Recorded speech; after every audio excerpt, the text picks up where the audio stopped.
Welcome to Samba Samba. Enjoy the video. In this video, I will explain how to cook Edikaikong soup. This delicious and nutritious Nigerian dish is a staple of the Efik and Ibibio people. We'll cover all the essential ingredients, from fresh fluted pumpkin leaves and water leaf to a variety of meats and seafood. Get ready to learn the secrets to preparing this rich, flavorful, and truly authentic West African delicacy, perfect for any occasion. First, let's prepare our meats. You'll want to boil your assorted meats such as beef, goat meat, and tripe until they are tender. Season them well with chopped onions, a pinch of salt, and 2 seasoning cubes to build a robust flavor profile.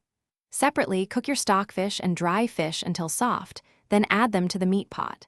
This process creates a rich, savory stock, which is the foundational flavor for our soup. Now for the vibrant vegetables. Thoroughly wash and chop your water leaf and fluted pumpkin leaves. Begin by adding the water leaf to your boiling meat stock, stirring it in until it wilts slightly. Next, pour in approximately 1 cup of rich palm oil, allowing it to infuse and color the soup beautifully.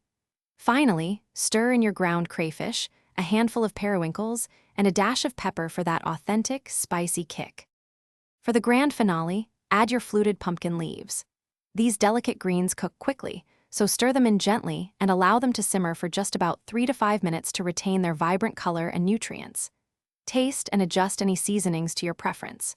Your delicious Edikaikong soup is now ready. Serve it piping hot with your favorite swallow, such as fufu, pounded yam, or gari, for a truly satisfying and authentic Nigerian culinary experience. Thanks for watching. Consider subscribing if we helped you.